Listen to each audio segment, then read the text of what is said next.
Welcome to DVSK lectures. So in today's lecture, we are going to discuss about how to get engineering admission in Andhra University without EAP Set 2025. So EAP Set 2025 రాయకుండా ఆంధ్ర యూనివర్సిటీలో engineering admission అనేది ఎలా పొందాలి అనేది ఈ వీడియోలో అయితే మనం డిస్కస్ చేద్దామండి. ఎవరైనా మన ఛానల్ కానీ ఫస్ట్ టైం కానీ చూస్తుంటే సబ్స్క్రైబ్ చేసుకోండి. అదేవిధంగా ఈ వీడియోని లైక్ చేసి షేర్ చేయండి so that some of your friends would get benefited. ఎవరికైనా కానీ ఇంజనీరింగ్ అడ్మిషన్స్ గైడెన్స్ కానీ కావాలనుకుంటే కౌన్సిలింగ్ గైడెన్స్ మెంబర్షిప్ అయితే తీసుకోవచ్చు అండి. ఈ మెంబర్షిప్ కానీ తీసుకుంటే ఫోన్ కాల్స్ ద్వారా, వాట్సాప్ ద్వారా, లైవ్ సెషన్స్ ద్వారా మీరైతే గైడెన్స్ అయితే పొందొచ్చండి. దీనికోసము డివిఎస్కే లెక్చర్స్ అనే ఆండ్రాయిడ్ యాప్ డౌన్లోడ్ చేసుకోండి. సో దీని యొక్క లింక్ అయితే డిస్క్రిప్షన్లో ఉందండి. సో మీకు కాలేజ్ బ్రాంచ్ ఆప్టిమైజేషన్ కోసం మీ యొక్క డిఫరెంట్ ఎగ్జామ్స్లో ఉన్నటువంటి ర్యాంక్స్ని అనలైజ్ చేసి ఆప్టిమైజ్ చేసి మీకు కౌన్సిలింగ్ గైడెన్స్ మెంబర్షిప్ తీసుకున్న వాళ్ళకి గైడెన్స్ అయితే ఇవ్వడం జరుగుతుందండి. సో ఈ మెంబర్షిప్ తీసుకున్న వాళ్ళకి నా యొక్క ఫోన్ నెంబర్ అయితే అవైలబుల్ ఉంటుందండి. సో ఎవరికైనా కానీ ఇంట్రెస్ట్ ఉంటే you can make use of it. EAP set counselling లో ఆంధ్ర యూనివర్సిటీ అనేది ఇంక్లూడ్ అయి ఉంటుంది. ఇది government university, so top university in AP. So దీంట్లో అడ్మిషన్ అనేది ఈఏపీ సెట్ 2025 ద్వారా అయితే పొందుతుంటారు. కాకపోతే ఇప్పుడు ఈఏపీ సెట్ లో చాలా మంచి ర్యాంక్ వస్తే తప్ప మనకి డిఫరెంట్ బ్రాంచెస్ లో అడ్మిషన్ అనేది దొరకదు. ఈవెన్ చాలా మంచి ర్యాంక్ వస్తే తప్ప ఈవెన్ రిజర్వేషన్ ఉన్నా కూడా మనకి అడ్మిషన్ అనేది దొరకడం కష్టం అవుతుంది. అటువంటి ఆంధ్ర యూనివర్సిటీలో ఈఏపీ సెట్ తో సంబంధం లేకుండా ఇంజనీరింగ్ లో కంప్యూటర్ సైన్స్ కానివ్వండి, లేకపోతే ఈసీ కానివ్వండి, లేకపోతే ట్రిపుల్ ఈ కానివ్వండి ఎలా పొందాలనేది ఈ వీడియోలో మనం డిస్కస్ చేద్దామండి. సో ఆంధ్ర యూనివర్సిటీలో మనకి AUEET Andhra university engineering entrance test అని ఒకటి కండక్ట్ చేస్తారండి. ఈ ఎగ్జామ్ యొక్క ర్యాంక్ ద్వారా సపరేట్ కౌన్సిలింగ్ అనేది కండక్ట్ చేసి అడ్మిషన్ అనేది ఇస్తారండి. సో ప్రతి సంవత్సరం కూడా ఏయుఈఈటి అనేది కండక్ట్ చేస్తుంటారు. ఇప్పుడు 2025కి ఈ ఎగ్జామ్కి నోటిఫికేషన్ అయితే రిలీజ్ అయిందండి. సో ఈ ఎగ్జామ్ ఈఏపీ సెట్తో సంబంధం లేకుండా సపరేట్గా యూనివర్సిటీ పెట్టేటువంటి ఎగ్జామ్ అండి. సో మీరైతే ఈ ఎగ్జామ్ రాయాలి. రాసిన తర్వాత మీకు ర్యాంక్ అనేది రిలీజ్ చేస్తారు. సో దీనికి సంబంధించిన నోటిఫికేషన్ కూడా ఇక్కడైతే చూడొచ్చు. సో సిఎస్సి కానివ్వండి, ఈసీ కానివ్వండి, ట్రిపుల్ ఈ సివిల్, మెకానికల్ వీటిల్లోకి డ్యూయల్ డిగ్రీలోకి అడ్మిషన్ అయితే ఇస్తారండి. సో ఈ ర్యాంక్ ప్రకారం ఆల్రెడీ అప్లికేషన్స్ అనేవి ఓపెన్ అయినాయి. సో దీని యొక్క పూర్తి వివరాలు అయితే మనం ఈ వీడియోలో డిస్కస్ చేద్దామండి. So last date to apply 24th April 2025 అండి. 24th కన్నా దాటిందంటే 750 రూపీస్ లేట్ ఫీ తోటి 1st May వరకు అయితే మీరు అప్లై చేయొచ్చు. 3rd May హాల్ టికెట్స్ అయితే రిలీజ్ చేస్తారు. 5th May ఎగ్జామ్ అయితే జరుగుతుందండి. సో 9th May 2025 రిజల్ట్స్ అయితే రిలీజ్ చేస్తారు. అంటే మీ యొక్క ఏయుఈఈటి ర్యాంక్ ఎంత అనేది తెలుస్తుందండి. ఆల్రెడీ చెప్పాను. సో 24th లోపల అయితే మీరు అప్లై చేయాలి. So 6th May preliminary key release అయితే ఉంటుందండి. ఏదైనా అబ్జెక్షన్స్ కానీ ఉంటే 8th May లోపల అయితే మీరు రిప్రజెంట్ చేయాలండి. తర్వాత ఫైనల్ కీ వచ్చేసరికి 9th May 2025 10 o'clock రిలీజ్ చేస్తారు. రిజల్ట్స్ వచ్చేసరికి 9th May 6 PM కి అయితే రిలీజ్ చేస్తారండి. తర్వాత అడ్మిషన్ ప్రాసెస్, కౌన్సిలింగ్ అది కూడా తర్వాత మీకు అనౌన్స్ చేస్తారండి.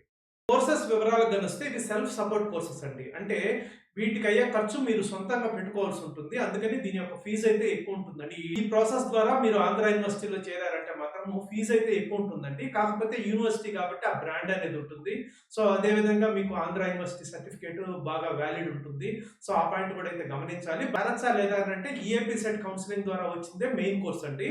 అక్కడ రానప్పుడు తర్వాత మీకు ఆంధ్ర యూనివర్సిటీలో చేరాలి అని అనుకున్నప్పుడు ఈ సెల్ఫ్ సపోర్ట్ కోర్స్ ద్వారా చేరేవాళ్ళు మీకుంటే మిగతా అవకాశాలను బట్టి డెసిషన్ అయితే తీసుకోండి. ఎందుకంటే ఇవి not at par with main courses. ఆ పాయింట్ కూడా మీరైతే గమనించాలి. సో ఇంకొకటి ఏంటంటే ఇక్కడ బీటెక్ ప్రోగ్రామ్స్ నేను చెప్పినటువంటి 5 బ్రాంచెస్ అయితే ఉంటాయండి.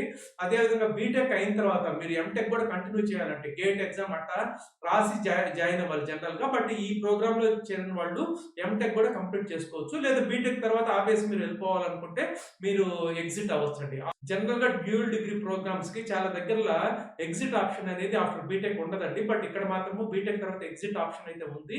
లేదా if you would like to continue MTech కూడా కంటిన్యూ చేయొచ్చండి. మీరు అప్లై చేసేటప్పుడు ఈ డాక్యుమెంట్స్ అయితే రెడీగా ఉంచుకోండి. So hall ticket, number of qualifying examination, so అదేవిధంగా percentage of marks and year of passing of qualifying examination. So ఇప్పుడైతే రిజల్ట్స్ రాలేదు కాబట్టి అప్లై చేయండి.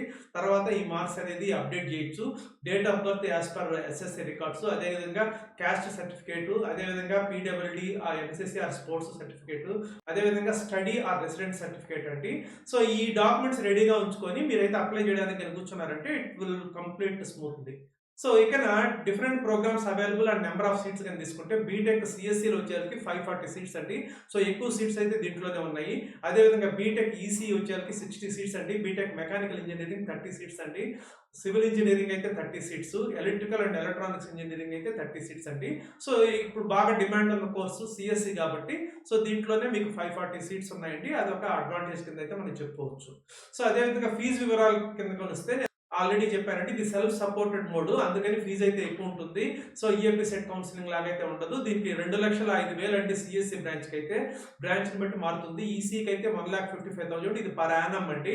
అదేవిధంగా మెకానికల్ ఇంజనీరింగ్ అయితే 1,30,000, సివిల్ ఇంజనీరింగ్ అయితే 1,05,000, ఎలక్ట్రికల్ అండ్ ఎలక్ట్రానిక్స్ ఇంజనీరింగ్ వచ్చినా కూడా 1,05,000 అండి. సో బీటెక్ అయిన తర్వాత ఎంటెక్ కంటిన్యూ చేసుకోవాలనుకుంటే మీరు ఎంటెక్ కూడా కంప్లీట్ చేసుకోవచ్చు అండి. రిజర్వేషన్స్ అయితే ఆంధ్ర యూనివర్సిటీ అయితే గవర్నమెంట్ కాబట్టి రిజర్వేషన్స్ అన్ని కూడా at par with government rules అయితే ఉంటాయండి. సో రిజర్వేషన్స్ ఏ విధంగా ఉన్నాయి అవన్నీ కూడా ఇక్కడైతే మీరు చెక్ చేసుకోవచ్చు.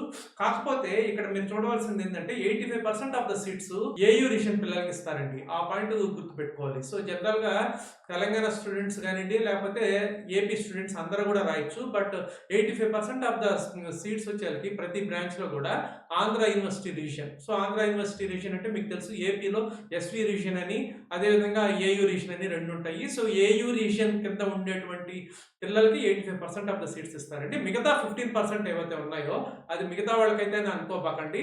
సో దీనికి అందరూ ఎలిజిబుల్, అంటే ఏయూ రీజన్ పిల్లలు కూడా ఎలిజిబుల్, ఎస్వియు రీజన్ పిల్లలు కూడా ఎలిజిబుల్, అదేవిధంగా ఉస్మానియా యూనివర్సిటీ అంటే తెలంగాణ రీజన్ పిల్లలు కూడా ఎలిజిబుల్. సో మిగతా అంటే 15% సీట్స్కి మాత్రం అందరూ పోటీ పడవచ్చు. బట్ 85% సీట్స్కి మాత్రం ఓన్లీ ఏయూ స్టూడెంట్స్ మాత్రమే పోటీ పడాలండి. సో ఏయూ స్టూడెంట్స్ వాళ్ళకైతే ఇది ఒక అడ్వాంటేజ్ కింద చెప్పుకోవచ్చు. బట్ ఆంధ్ర యూనివర్సిటీ కదా అనేసి అడ్మిషన్ రాగానే గుడ్డిగా అయితే చేరే దానికన్నా ముందు మీకుంటే మిగతా ఆప్షన్స్ కూడా ఒకసారి బేరీజ్ వేసుకొని ఫైనల్గా ఆప్టిమైజ్ చేసి డెసిషన్ అయితే తీసుకోవాల్సి ఉంటుందండి. ఎందుకంటే ఇది ఈఏపీ సెట్ ద్వారా వచ్చినటువంటి సెక్షన్ అయితే కాదు. ఆ పాయింట్ ఒకటి గమనించాలి. ఫీజు అయితే ఎక్కువ ఉంటుంది, అది కూడా గమనించాలి. బట్ యూనివర్సిటీ బ్రాండెడ్, దాంట్లో డౌట్ ఏమీ లేదు. బట్ ఎడ్యుకేషన్ పరంగా అవన్నీ కూడా మీకుంటే మిగతా ఆప్షన్స్ బట్టే అక్కడ చేరాలా లేకపోతే ఆంధ్ర యూనివర్సిటీలో ఏయూ ఈఈటీ ద్వారా చేరాలనేది డిసైడ్ చేయవలసి ఉంటుందండి. సో చాలా జాగ్రత్తగా డెసిషన్ అయితే తీసుకోండి. I hope you have understood. Thank you.